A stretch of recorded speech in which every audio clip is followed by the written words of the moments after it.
Chat, I wrote that exam and I know I passed that exam. So y'all got no business emailing me that.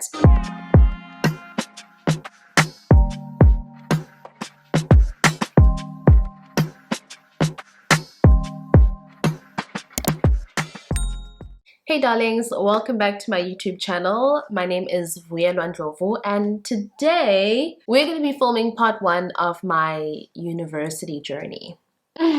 This is my first video in a while, so before I get into the actual video, I just want to take literally a minute to explain some changes that have happened while I've been away. So let's set a timer. So I'm literally setting a 1-minute timer. Okay. It started. So, as you guys know, the channel's name was formerly Vuyelwa Vlogs, which was a really good era, a really good period, but I felt like it was time for a change.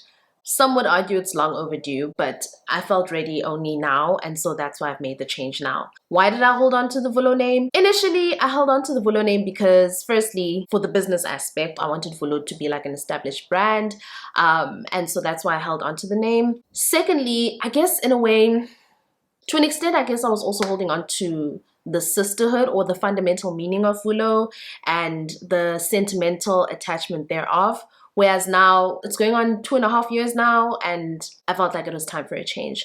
Now, with Vuyelwa N being the channel's name, I feel like the channel will be more personalized and saved by the bell. But yeah, in a nutshell, I just feel like it's time for a new direction for the channel, a new direction for my brand specifically, for myself as well, and I'm super excited about it.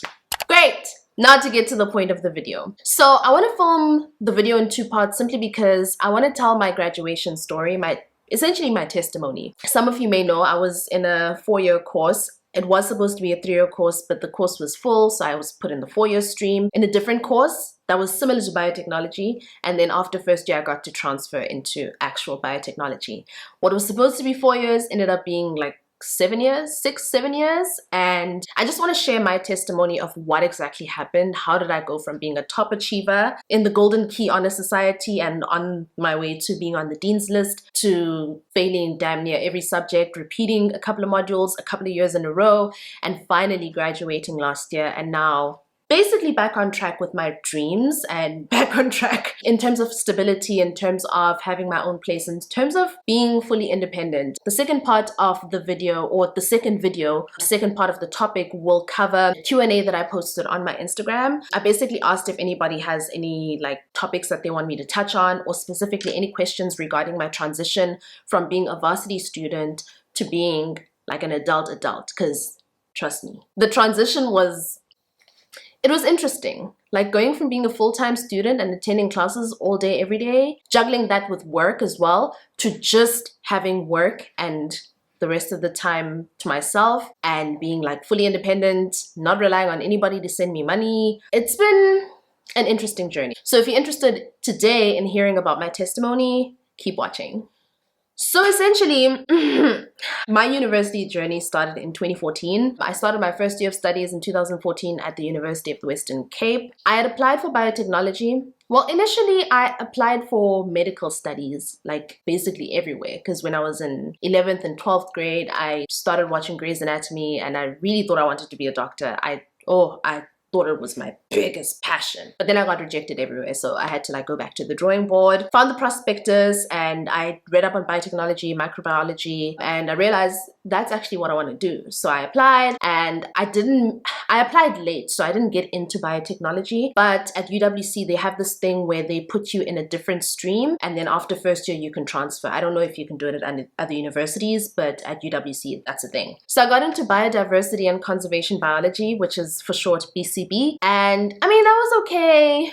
It was okay, but it's not biotech. It's more got to do with like the environmental side of science and conservationists, nature reserves, that type of stuff. So it was really interesting, but my heart was like dead set on biotechnology. In the extended course in first year, we covered more or less the same subjects as the other streams. So we covered report writing, mathematics, statistics, that type of thing, which I actually later found to be very beneficial as opposed to the mainstream students who didn't have that extra year of those fundamental studies. In second year, I transferred to biotechnology, and by the end of my first year, I was already kind of acing school. Like in high school, maths wasn't my strongest suit. I used to love mathematics, but my high school maths teacher, I don't want to say we didn't get along, but you know when a teacher has favorites and pays attention to their favorites and doesn't really pay attention to everybody else?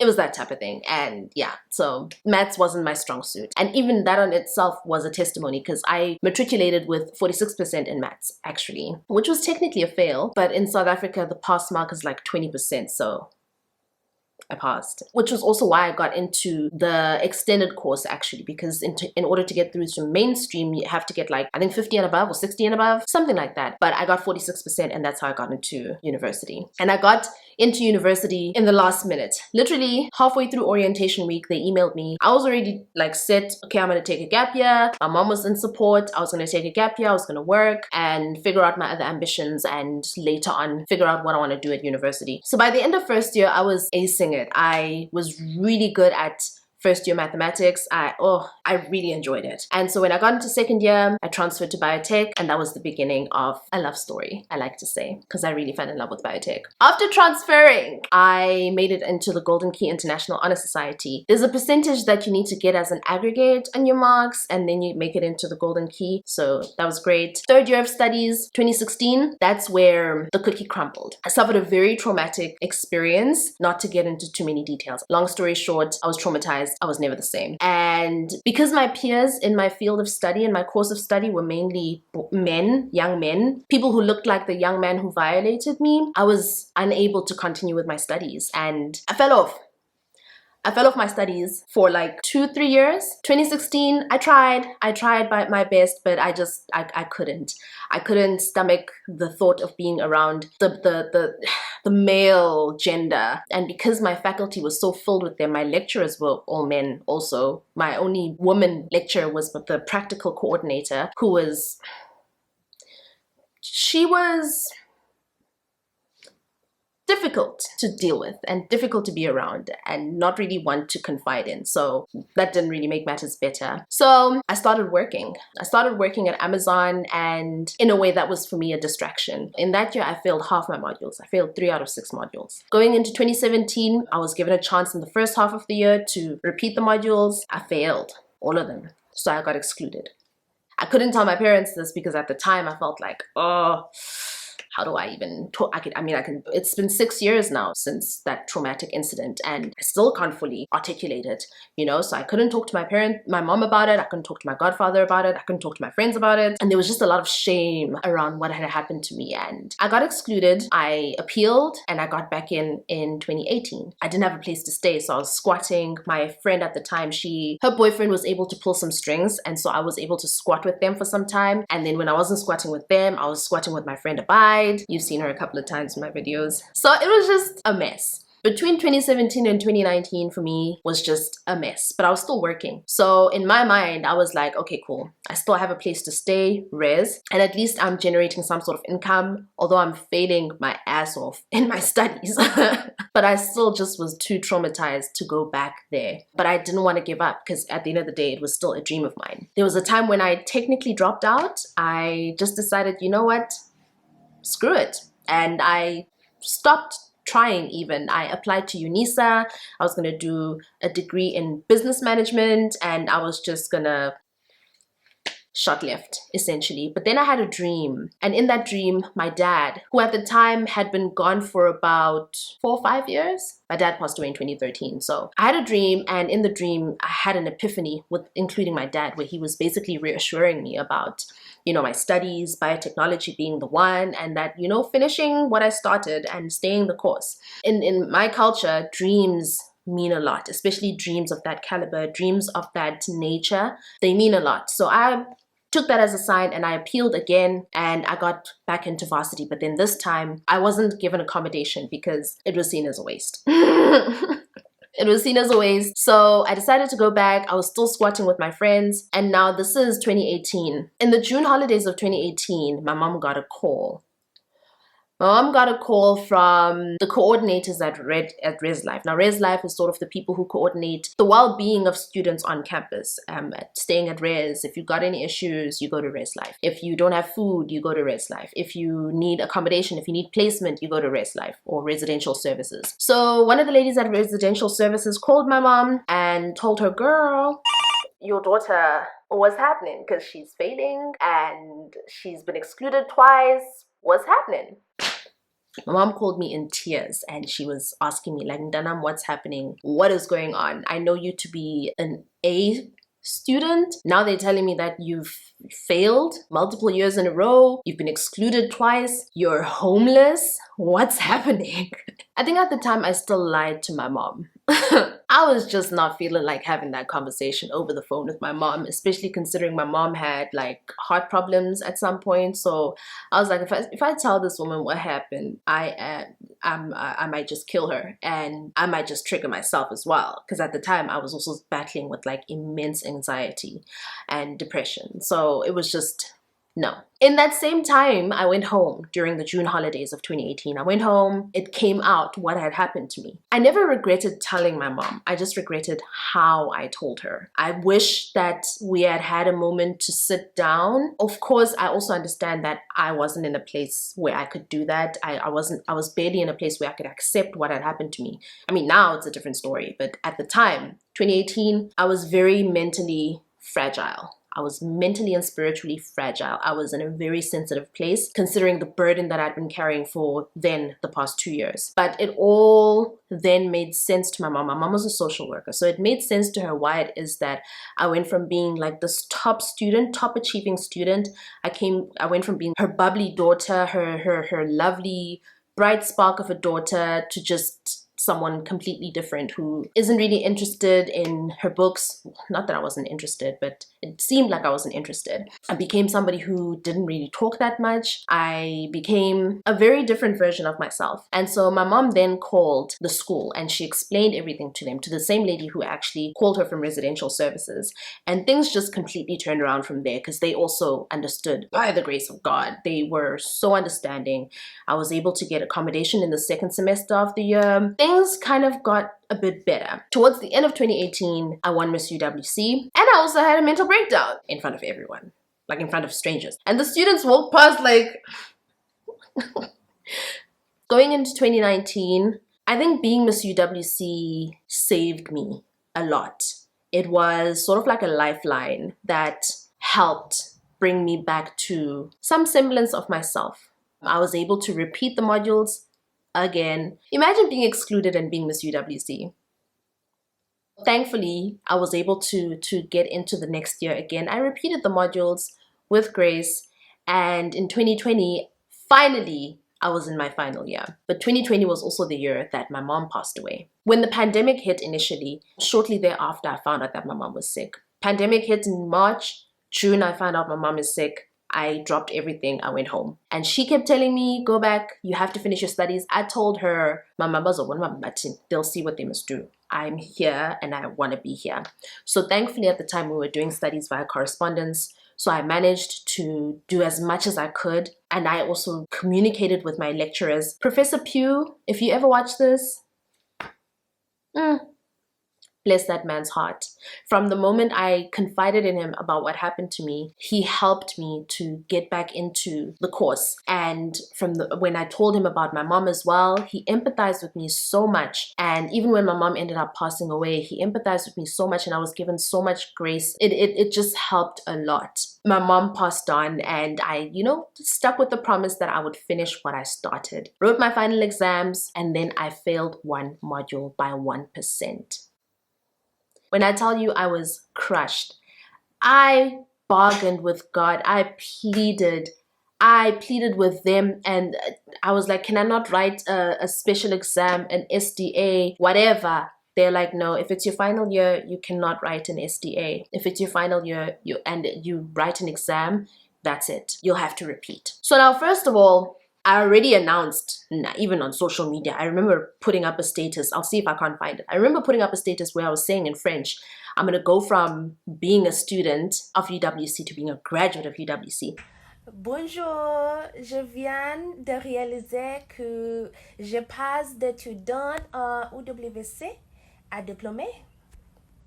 And people were, you know, this was like November. People were posting their congratulatory messages like, yes, girl, finally we did it, blah, blah, blah, blah, blah. And then the 22nd of December came and my marks were, you know, not doing the graduation things. And then on top of that, it's the end of December. I have to somehow figure out how to come up with 5K by the beginning of Feb for registration.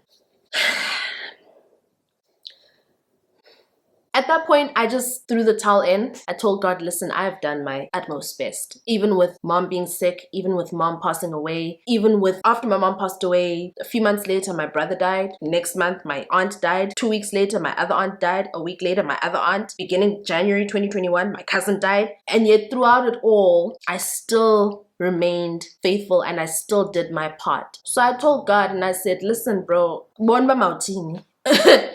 I've done my part and then some. Considering everything that's happened while I've been at UWC, I always went back and I finished what I started. And the last promise that I made my mom was that I was going to honor her with my degree. I was going to do it. I was going to stick to it. Regardless of what happened, whether she survived or not, I was going to finish what I started. So now, if I'm going to do my whole part and then God is just going to be like, another test. So I just let go and I told God, take the wheel, and that he did. I started job hunting. I told myself, I don't know what I'm going to do about the registration. That'll sort itself out. If it's meant to be, it will be. Now I'm going to job hunt because now I need a source of income and I can't just sit twiddling my thumbs. Thankfully, my makeup business was also picking up then, so I at least got some monies here and there. And then January passed, February passed. I am anxious as hell. I am anxious as hell at this point because classes are starting, people are moving, I'm still chilling, and I've got another year to repeat. It was one module, but it was in second semester. So that means that first semester, I can't get res. At UWC, if you're repeating one module and it's in the second semester, you can't get res for the first semester. So I was just like... And then in March, I got an email. Let me actually find it. Oh, it was still in Feb actually. On February 21st, 2021, I received an email saying, dear student, you are receiving this email because you have been approved by the Faculty of Science to write an SDA exam for this course, which basically means I get to write one last exam for that module. One last exam. And if I pass that, then I get to graduate. If I fail, then... Mind you, remember, I only failed with 1%. I was short of 1%. Okay, when I tell you I studied my butt off for that exam, I studied my butt off, I prayed my butt off, and when the time came, God just sent me this peace. I'm someone who's prone to a lot of anxiety. Funny enough, I operate well under pressure, but when it's something that's a big deal as like a course that I've failed 3 or 4 times, that's, you know, that's anxiety provoking. It provokes anxiety. So I prayed, studied my butt off, and I wrote my professors an email telling them, thank you so much for the SDA exam notification. This is to inform you that I'll be writing the exam during the allotted time. Thank you so much. I have no words. Thank you. And I put like crying emojis.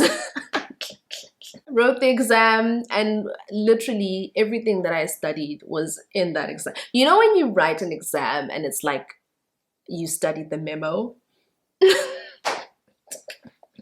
A little tip from that. Tell you about my God. Cha. Tell you about my God. So I wrote that exam and I was still receiving res clearance emails. I was still getting financial clearance emails. I can proceed with registration. This is March, by the way. On the 4th of March, that's when I got the financial clearance email telling me that I can register. And I'm just like, cha, I wrote that exam and I know I passed that exam. So y'all got no business emailing me that. On the 9th of March, I got my residence clearance. I didn't even apply for res, but I scrolled up. I sent them an email telling them that I have not applied for res this year. I've completed my studies and won't be studying further this year. And then on the 10th of March, the very next day after telling the residence services off, I got my proof of academic completion. Dear student, we hope you are well. Congratulations on having completed your degree. We wish you everything of the best with your future endeavors.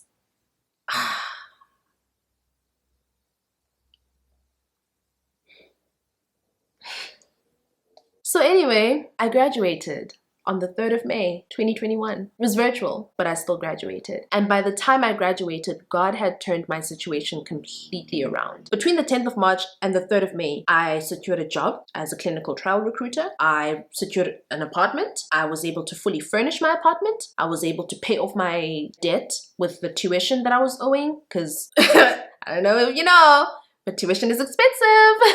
And without a bursary, without any financial funding, it's really hard to pay it off. And so within just a space of 2 months, I was able to do all of those things. Secure a job, secure an apartment, furnish my apartment, pay off my tuition fees, and graduate.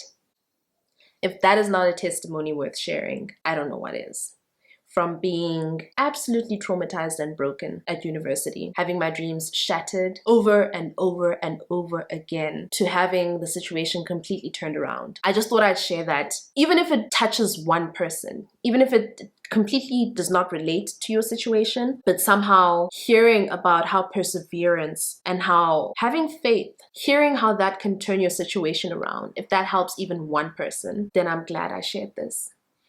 So that brings us to the end of this video. I hope that you enjoyed this video. I hope you learned something from this video. I hope that you're inspired to keep on pushing. I hope you're inspired to keep going. I hope you're inspired to fight for your life, to fight for your dreams, and to fight for what you know in your heart is meant to come to pass. I will see you all in my next video. Thank you so much for watching. I love you all so much. And I hope you guys have a bomb diggity ass day, morning, night, week, whatever's relevant wherever you are.